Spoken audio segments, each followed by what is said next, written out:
falando no sentido de que o neoliberalismo não constrói só uma lógica, como é que eu poderia dizer, política econômica. Ela traz uma lógica subjetiva, uma nova forma de funcionamento da gente, funcionamento das nossas relações, funcionamento das nossas instituições, e como que a gente estrutura essa nova forma de funcionamento hoje em dia, né? Então, desde 1980 até, mas isso com muito mais força recentemente, a gente tem se configurado subjetivamente, ou mais especificamente intersubjetivamente, de modo neoliberal. Isso está presente nas nossas instituições, né, na instituição escolar, nas instituições universitárias, como a gente chegou a discutir aqui. Isso está presente nas instituições, enfim, numa nova configuração institucional, né? Assim, se a gente pensa a lógica militar, se a gente pensa a lógica psiquiátrica dos hospitais, né? A própria lógica da saúde coletiva e da saúde de um modo geral se configura de modo neoliberal.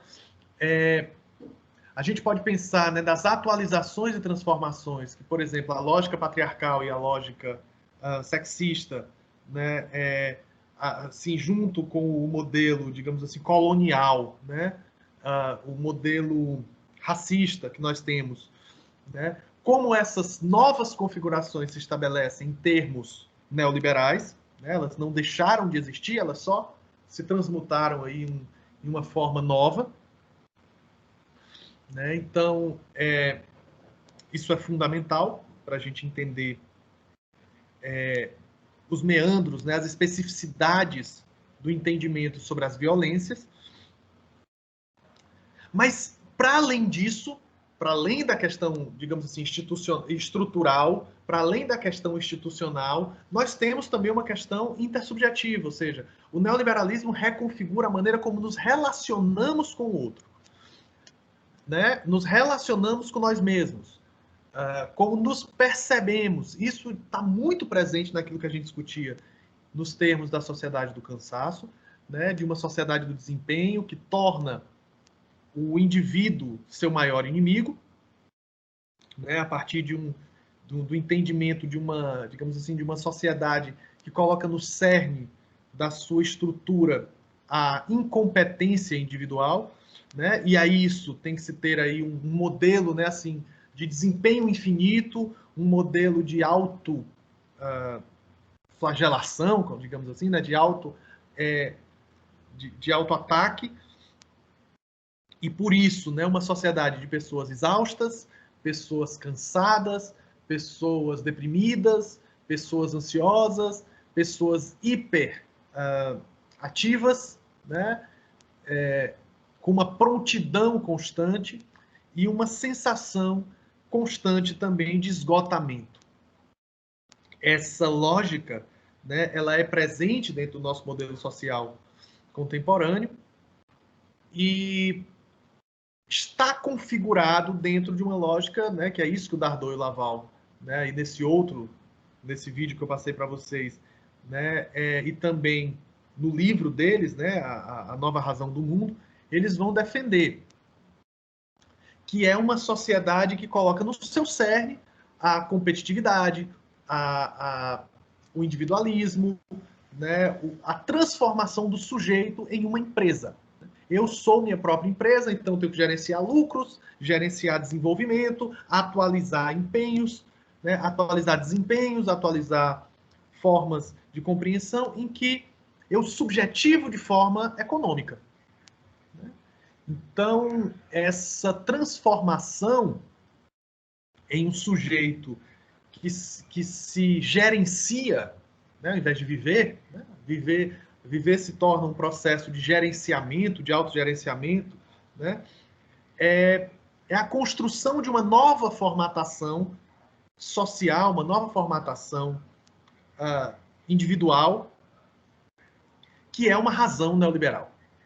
Então, vejam, nós temos aí um modelo de nova configuração subjetiva, que nos constituímos a partir de uma interiorização do formato empresarial, de competitividade, de cada um gerenciar seu próprio desenvolvimento, de cada um gerenciar sua própria sua própria forma de funcionamento, né, no sentido de que somos uma empresa que deve ser, enfim, que deve funcionar aí na base da competitividade, do desenvolvimento, do crescimento desenfreado.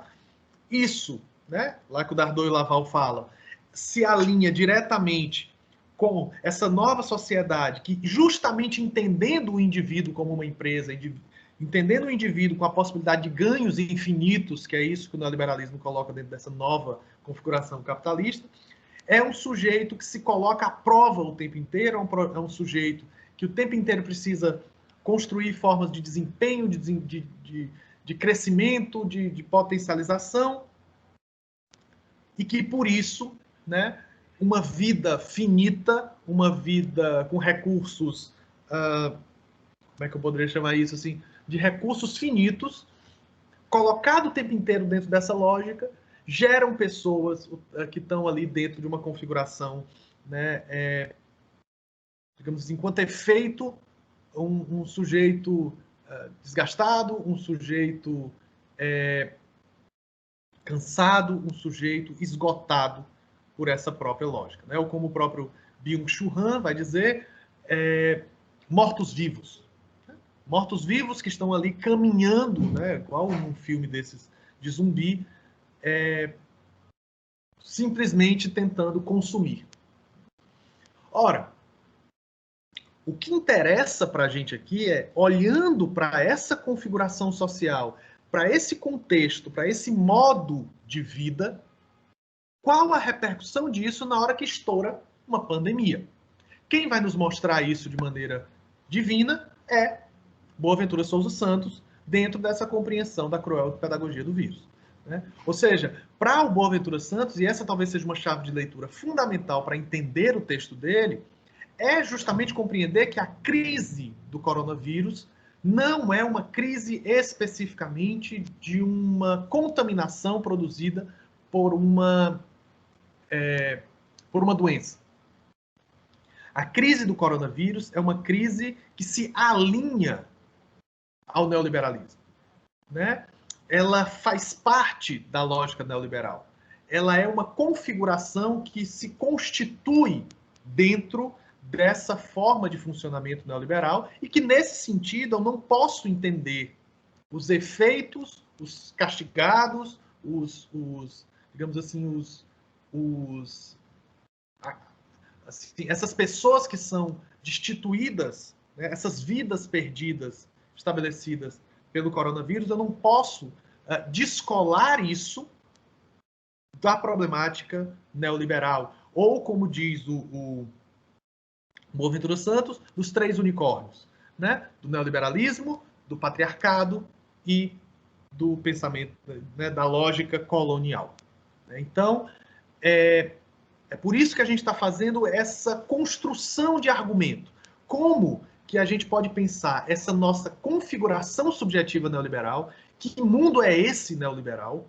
Que mundo é esse no qual nós estamos submetidos a uma nova configuração política, econômica, subjetiva? Né? Essas três coisas caminham juntas. Que mundo é esse que se configura de maneira eminentemente neoliberal, e como que isso se desdobra em uma sociedade, né, assim, em uma sociedade que tem sido sistematicamente castigada por essa nova doença. Né?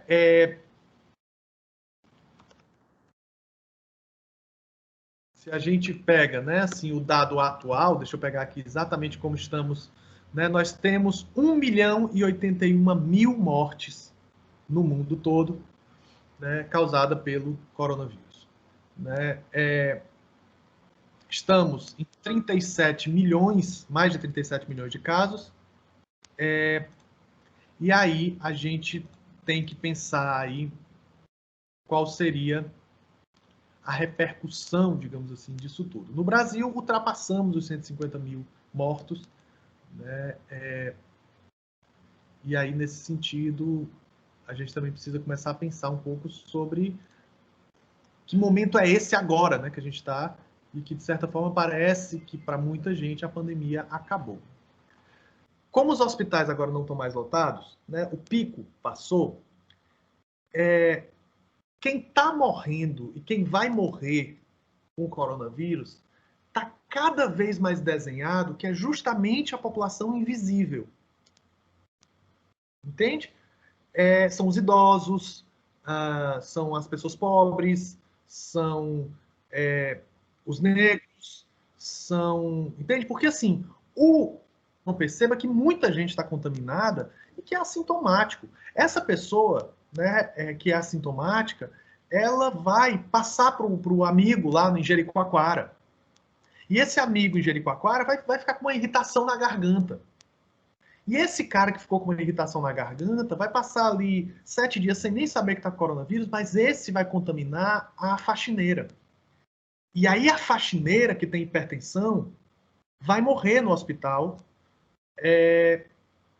sufocada.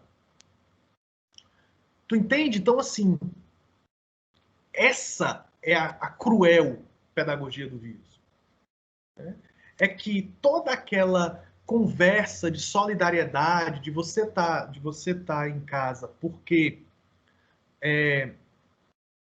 você tá num lugar aí de cuidado com o outro, isso só fazia sentido quando no fundo, e aí a gente volta a Byung-Chul Han, a gente volta ao Dardot e o Laval, quando isso tinha só uma maquiagem de solidariedade. Essa pessoa estava, na verdade, preocupada com seus pais, estava preocupada com ela mesma. Ela não estava preocupada com o fato de que ir para a rua, quando não se precisa, porque há sim uma população significativa de pessoas que precisam estar na rua. Elas precisam, não é uma questão de férias, é uma questão de que ela precisa para manter o sustento da sua família, manter seu sustento próprio, ela precisa para garantir seu emprego. A gente tem aí um nível exorbitante de pessoas em situação de desemprego. Essa ampliação vai gerando essa outra configuração aí, que é agora a volta, que é isso. Por que o ebola não choca? O ebola não choca porque ele está matando africanos. Quem que se importa com os africanos? Então, é a mesma coisa. O coronavírus vai acabar se desdobrando nisso. Hoje nós já temos dados de quem são as pessoas que morreram, né, no coronavírus. O desespero da classe rica há 3 meses atrás era porque, com os hospitais lotados, eles também não tinham lugar. Agora tem. Né? E realmente o índice de morte vai diminuindo em função disso. Pontos, né, assim, que o Boaventura traz no primeiro, no segundo capítulo do livro, né, mostrando que a pandemia tem a ver justamente com esses, né, ele até usa aqui, né, esse termo, a pandemia é uma alegoria, né, o sentido literal da pandemia do coronavírus é um medo caótico generalizado e a morte sem fronteiras causadas por um inimigo invisível. Ora, esse inimigo invisível já existia, né? O mercado já matava dentro dessa lógica. Né? E é por isso que ele vai dizer que a gente está, desde o século XVII, com esses 3 unicórnios. O capitalismo, o colonialismo e o patriarcado. O patriarcado já é uma pandemia que existe há séculos, o colonialismo já é uma pandemia que existe há séculos, e o capitalismo é uma pandemia que existe há séculos. Né? Ou seja, o mercado, esse Deus mercado, já há muitos séculos, né? Assim, alguns séculos especificamente, quando a gente fala do mercado, se alia diretamente a matar todos aqueles, né, que são negros, aqueles que são indígenas, aqueles que não estão dentro da lógica europeia, né, ou norte-americana, mais recentemente hegemônica, né, e já mata também, aí sim também há séculos, as mulheres, né, em cima de uma lógica sexista. Então, não se pode pensar a pandemia fora desses 3 unicórnios. Né? E aí, por isso que o Boaventura Santos é categórico. Né? Ele vai ser categórico. Enquanto houver capitalismo, haverá colonialismo e haverá patriarcado.